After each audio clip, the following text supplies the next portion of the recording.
Swag.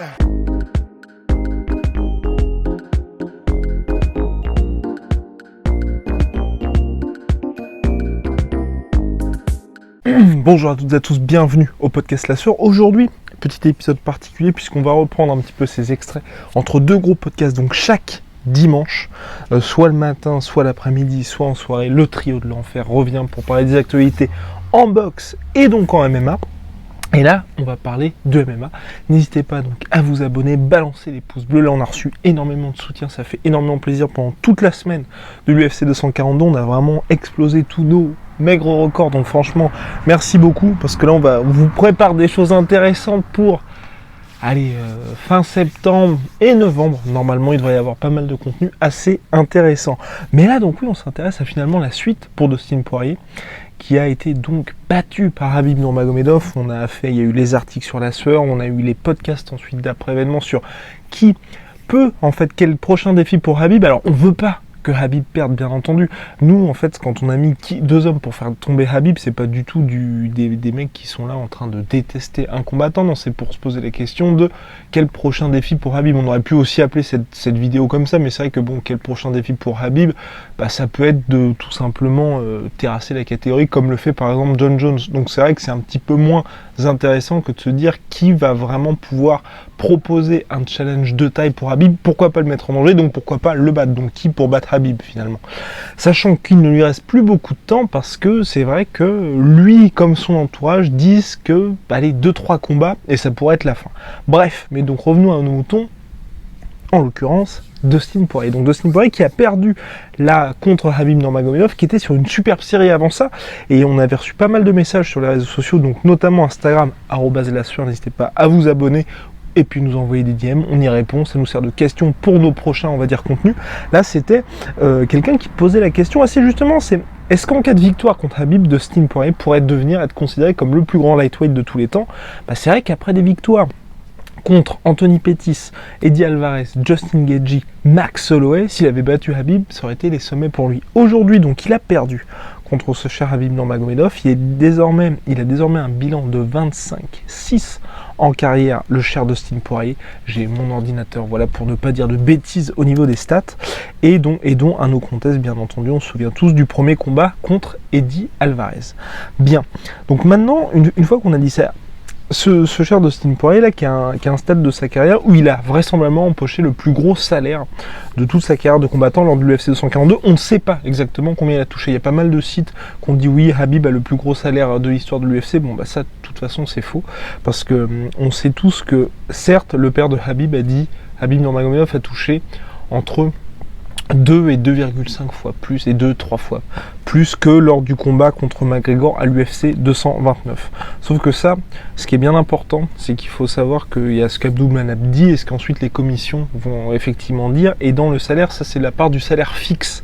Et ensuite, au-delà de ce salaire fixe, il y a tout ce qui dépend du pay-per-view. C'est pour ça que même s'il avait touché 6 millions, c'est pas du tout le plus gros salaire de l'histoire de l'UFC. Le plus gros salaire de l'histoire de l'UFC, c'est ce que Conor McGregor a touché lors du l'UFC 229 contre Khabib Nurmagomedov, puisqu'il a eu en salaire fixe contre ce cher Khabib la somme de, attention, tenez-vous bien, 3 millions de dollars. Khabib c'était 2 millions. Et en plus de cette somme de 3 millions de dollars, Conor McGregor, comme Khabib lors de ce combat-là, ils ont des points pay-per-view. Les points pay-per-view, en fait, c'est ce qui s'ajoute à ce que vous allez avoir en salaire fixe. Donc par exemple, c'est chaque fois que quelqu'un achète un pay-per-view, l'UFC vous reverse telle ou telle somme d'argent. Ainsi, par exemple, on sait, et tout ce qui est intéressant là-dedans, tous les fantasmes qu'il y a autour de ça, c'est finalement combien de points de pay-per-view ont les combattants, sachant que plus vous êtes une star, plus on va dire vous aurez des points en pay-per-view. Par exemple, Eddie Alvarez, lorsqu'il arrivait à l'UFC, son contrat à l'UFC, c'était qu'au-delà de 600 000 pay-per-view vendus, donc par exemple le combat qu'il a fait contre Conor McGregor à l'UFC 205, il allait toucher 2,5 $ par pay-per-view vendu. Donc ce qui veut dire que à chaque fois que quelqu'un achète un pay-per-view au-delà de 600 000 vendus, il touche 2,5 $ par achat. Voilà. Et donc ça s'ajoute à son salaire fixe. Donc le plus gros salaire de l'histoire de l'UFC, c'est Conor McGregor qui était à 3 millions, plus 2,4 millions de fois, donc soit le nombre d'achats en pay-per-view aux États-Unis, fois le nombre de points en pay-per-view. Et ça, c'est le plus gros salaire de l'histoire de l'UFC. Pour Khabib, là, les sommes, c'est Abdulmanap qui a dit entre 2 et 3. Donc au maximum, c'était au moins 3 fois. Donc on va se dire, il a au moins touché 6 millions de dollars en fixe, selon Abdulmanap Nurmagomedov. Donc pareil, c'est pas vraiment une source fiable parce que, c'est fiable dans le sens, il nous dit ça, mais il nous dit pas une somme fixe. Il peut aussi dire ça pour faire pression en vue des prochains combats. Ça peut être aussi très bien un jeu de négociation. Bref, donc si on part du principe qu'il a touché 6 millions, on sait aussi que le combat Khabib-Dustin Poirier, s'il a marché, Dana White parlait d'au-delà d'1 million de pay-per-view, ça n'a rien à voir avec le 2,4 millions de pay-per-view. Bref, tout ça pour dire que si Khabib a touché un énorme salaire, ce n'était pas le plus gros salaire de l'histoire de l'UFC, et tous les gens qui parlent de telle ou telle somme d'argent n'en savent rien parce qu'il n'y a aucune commission athlétique aux Émirats Arabes Unis qui a pu donner les chiffres exacts autour du salaire de Khabib Nurmagomedov lors de l'UFC 242. Mais concernant Dustin Poirier, parce que je digresse énormément aujourd'hui, Dustin Poirier a touché le plus gros salaire de sa vie lors de l'UFC 242. Et donc ça, c'est une très bonne nouvelle pour lui parce que Dustin Poirier, qui est respecté vraiment de tous et aimé par de nombreux fans de MMA, parce que c'est vrai qu'il a un parcours un peu chaotique, atypique aussi parce qu'il part vraiment de rien. Il a connu des énormes défaites dans sa carrière, il a toujours su rebondir. Et bien Dustin Poirier aujourd'hui dans sa carrière, ok, champion intérimaire, il sort d'une défaite cuisante face à Khabib, mais là il veut être payé et ça se comprend. Le mec a quand même 30 ans, 32 combats professionnels en MMA, il a goûté aux joies finalement de la ceinture, donc c'est vrai qu'il mérite d'avoir ces gros paydays. Et finalement, ce qui est intéressant, c'est de se dire que au regard de sa carrière, de ses accomplissements, il les mérite parce que sportivement, il n'est pas complètement hors du jeu non plus. Il a réussi à toucher Khabib, il y a eu cette tentative de guillotine, il s'est fait dominer, mais il n'a pas été extrêmement ridicule non plus. Donc là, il a demandé sur Twitter une revanche contre Conor McGregor, qui ferait sens, et oui, parce que, souvenez-vous, à l'UFC 178 en 2014, c'était vraiment le premier gros combat pour McGregor et aussi pour Dustin Poirier, combat qui était hyper attendu. Il y avait eu les conférences de presse, les stare-down, le trash talk entre les deux, qui était vraiment extrêmement tendu, et Dustin Poirier s'était fait étaler véritablement par Conor McGregor, qui était, c'était la marche vers les sommets, vraiment rien ne semblait pouvoir arrêter Conor McGregor à cette époque-là. Donc il avait perdu en 1 minute 46 par KO et ensuite 2 énormes frappes au sol. Bref, énorme défaite. Depuis, une revanche n'avait pas véritablement lieu d'être parce que Conor McGregor, vous le savez tous, c'est la plus grande star de l'histoire du MMA. Il a eu les doubles ceintures quasiment imbattables à son époque. Bref, et Dustin Poirier qui lui était monté aussi en lightweight un peu avant McGregor, qui s'est maintenant durablement installé en lightweight, mais il n'y avait pas vraiment de raison de faire ce combat-là. Aujourd'hui, on a un Conor McGregor qui reste sur un seul combat à l'UFC depuis novembre 2016, et donc une défaite contre Khabib, et un Dustin Poirier qui était jusqu'à sa défaite contre Khabib Nurmagomedov en pleine bourre. Donc c'est vrai que pour un Conor McGregor qui veut revenir, qui veut sa revanche contre Khabib, mais comme on le dit à chaque fois avec Polydome et Rust, McGregor, ça n'a jamais été le meilleur combattant au niveau des qualités intrinsèques, c'est-à-dire c'est pas le meilleur striker, c'est pas le meilleur grappleur. Conor McGregor, il brille par quoi? Par son sens du timing et sa précision, son anticipation et le fait qu'il vous force à faire des erreurs. Et ces qualités-là font que Conor McGregor a énormément besoin de rythme et donc de combat pour être le plus précis, le plus sharp possible chaque fois qu'il sort, qu'il entre finalement dans l'octogone pour faire payer chaque erreur des adversaires. On l'a vu contre Khabib, à chaque fois il déclenchait un peu trop tard ou un peu trop tôt, et aussi grâce à Khabib qui s'était vraiment ajusté et préparé à ça au contre de Conor McGregor, il n'avait pas su faire aussi mal qu'à l'accoutumée à son adversaire. Donc Conor McGregor, il faut qu'il revienne. Si on l'envoie directement contre Khabib pour une revanche là, ça va l'envoyer au casse-pipe parce que ça fait plus d'1 an qu'il n'a pas combattu, ça fera plus d'1 an qu'il n'a pas combattu directement contre Khabib qui laisse peu d'opportunités mais qui en laisse quand même. On aurait grosso modo un copier-coller peut-être un peu différent, mais du premier combat. Donc là, s'il affronte Dustin Poirier, ça lui donne un adversaire de calibre international, sportivement intéressant et également un nom pour l'affronter. Voilà, donc c'est ce que Dustin Poirier a dit à ce moment de ma carrière, je pense qu'une revanche contre Conor McGregor ferait sens. Il a complètement raison, parce que c'est vrai que pour lui comme pour Conor McGregor, sportivement, économiquement, financièrement, ce serait parfait, ça coche toutes les cases. Mais, et oui, et il y a toujours un mais dans ces histoires-là, c'est pour Conor McGregor, qu'est-ce qu'il peut espérer de plus en affrontant Dustin Poirier? Il a affronté un mec, il l'a battu en 1 minute 46, c'est ce qu'il a dit, Conor. Il a dit, je t'ai nourri au sol en 1 minute 30, en 90 secondes, pardon. Bon, il a un petit peu arrondi à son avantage, mais c'est vrai que là, il n'a pas beaucoup plus à espérer qu'une victoire, que ce qu'il a fait lors du premier combat. Et comme Dustin Poirier, vous avez été nombreux à le noter dans les articles qu'on a fait, il a énormément progressé. Aujourd'hui, il est dangereux pour McGregor. C'est vrai que McGregor, s'il l'affronte, on peut tous se dire que ce sera plus compliqué face à Dustin Poirier, qui est en plus un lightweight imposant. Même Khabib l'a dit, il s'attendait pas à ce qu'il soit aussi fort finalement. Donc fort physiquement, j'entends. Donc c'est vrai que là on se retrouve dans une situation où c'est parfait pour Dustin Poirier, je pense parfait pour l'UFC, mais pour Conor McGregor, le fait de se dire bon, j'affronte un mec que j'ai déjà battu par KO au premier round et qui là forcément est plus compliqué. Donc c'est vrai que Conor peut toujours le finir au premier round, il n'y a pas de souci, mais sportivement pour McGregor c'est compliqué parce que même s'il venait à le battre par décision unanime par exemple, avec une performance tout à fait correcte, d'autant qu'en plus oui, ce qui change aussi c'est que le combat sera en 5 rounds. Conor McGregor, vous connaissez tous ses difficultés au niveau cardiaque. Dustin Poirier, il l'a déjà prouvé par le passé, il peut résister aux incendies, et il peut aussi traverser des moments extrêmement compliqués comme lors de son combat contre Justin Gaethje ou contre Max Holloway, Justin Gaethje pardon, et revenir. Bref, donc ça pour dire que pour McGregor, s'il s'impose par décision unanime, il y aura forcément quelques voix qui s'élèveront ici et là, on pense notamment aux réseaux sociaux bien entendu, qui diront oui, bah forcément, regardez, on voit toute la différence de Dustin Poirier en 50 ans, il a progressé alors que McGregor, regardez, maintenant il a besoin de s'imposer par décision contre Dustin. Bref, pour lui, McGregor, c'est extrêmement compliqué.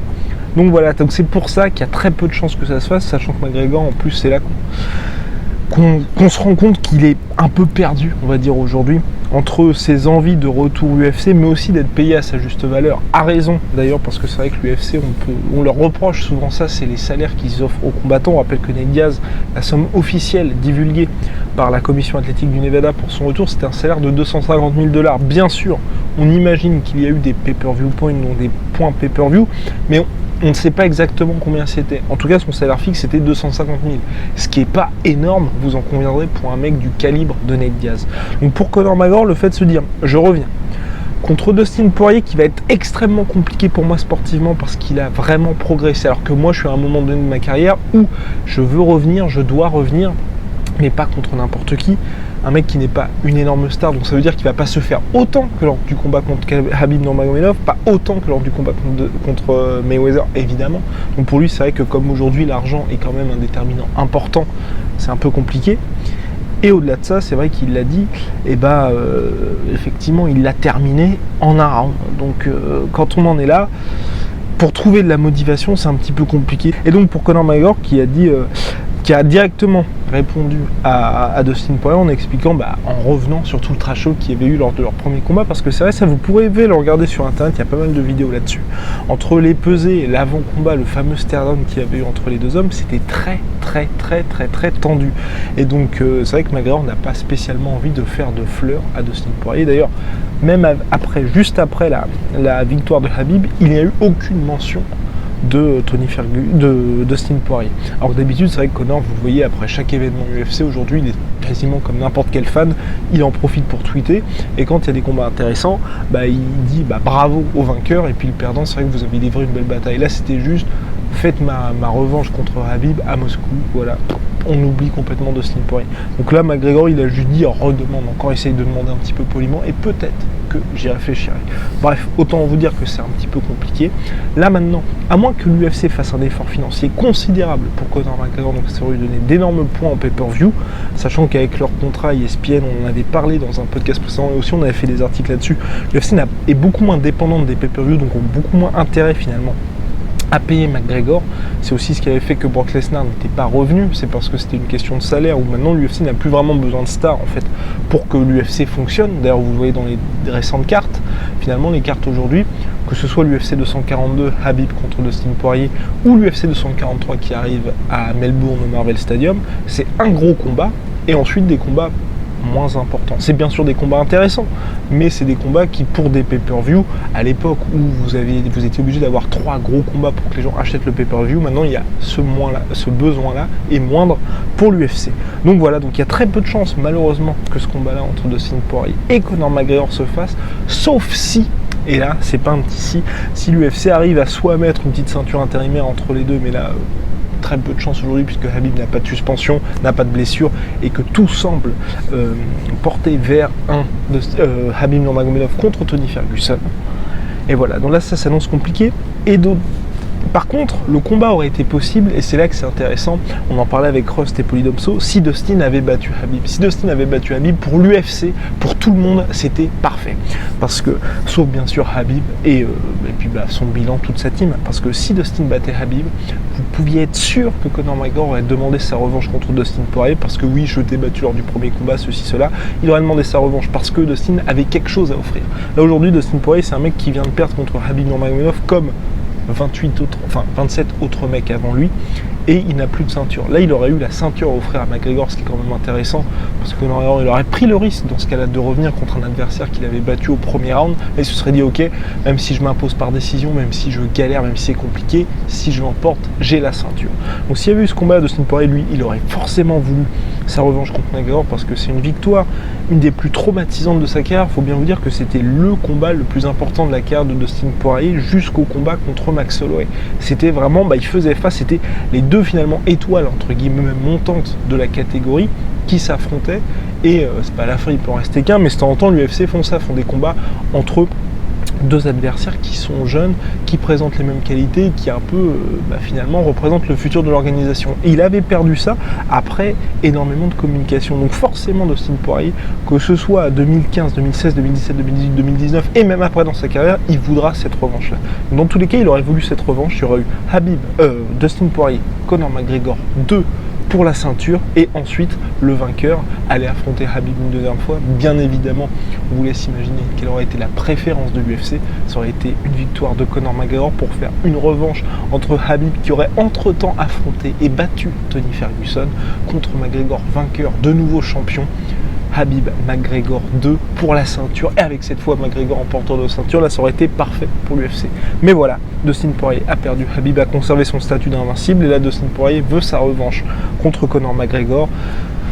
Voilà, très compliqué. En tout cas, vous pouvez dire qui pourrait potentiellement affronter Conor McGregor, qui pourrait finalement, quel homme McGregor va vouloir pour son combat de retour. À mon avis, Nate Diaz va être parmi les favoris. En tout cas, c'est ce que Conor McGregor laisse penser dans ses commentaires. Il y a eu beaucoup de respect. Il a mis vraiment des commentaires très élogieux à l'égard de Nate Diaz lors de son combat de retour, lors de l'UFC 241. Donc tout porte à croire que Notorious veut cette trilogie, et Nate Diaz parfait. Vraiment qui a complètement esquivé la question de McGregor. Il n'est pas tombé là-dedans, il a dit Masvidal. Il a son combat contre Masvidal en novembre. On oublie petit à petit Conor McGregor, et Conor McGregor qui lui n'en peut toujours plus de vouloir revenir à l'UFC. Mais il doit être payé, il faut un adversaire qui soit de calibre intéressant pour l'UFC aussi. Dana White l'a dit, Conor McGregor, si jamais Tony Ferguson ne peut pas affronter Khabib, ce sera au tour de Conor McGregor pour une revanche. Ce serait très compliqué sportivement pour le Notorious. Voilà, donc c'était la petite vidéo express sur Conor McGregor contre Dustin Poirier 2, qui malheureusement a très peu de chances d'arriver. En tout cas, ce serait intéressant pour 2020 de faire ce combat-là pour les deux hommes, et surtout pour Dustin, qui aurait l'occasion de prendre sa revanche sur le Notorious, et d'être payé, parce qu'il le mérite énormément. Entre sa fondation, d'ailleurs on vous met le lien en description, entre sa fondation, ce qu'il apporte dans la cage, et puis même le personnage qu'il est, toujours, vraiment l'exemple de l'artiste martial. Donc voilà, il mériterait vraiment cette revanche de Dustin Poirier, parce que même s'il perd, comme dit Conor McGregor, bring on the red panties, oui, même si vous perdez contre McGregor, vous savez que vous êtes riche après ce genre de combat. Voilà, donc en tout cas, n'hésitez pas à vous abonner, balancer les pouces bleus, ça nous fait toujours très plaisir. Et voilà, on va dire que c'est tout pour moi pour aujourd'hui. Chaque dimanche, c'est le podcast Classeur avec Polydomso et Rusty Business pour des analyses. Et là, on essaye de faire boxe, MMA, tous les sports.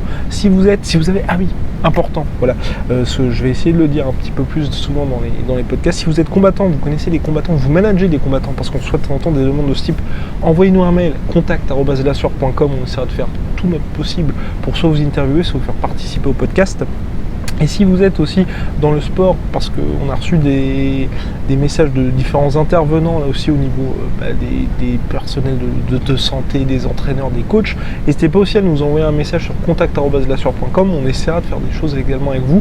On essaye à chaque fois d'aller vers ce qui vous intéresse, vous en tant qu'auditeur ou viewer entre guillemets de la sueur, et puis ce qui vous intéresse aussi en tant que participant, à ceux qui font finalement le sport. Voilà, merci beaucoup, à la prochaine, peace. Swear.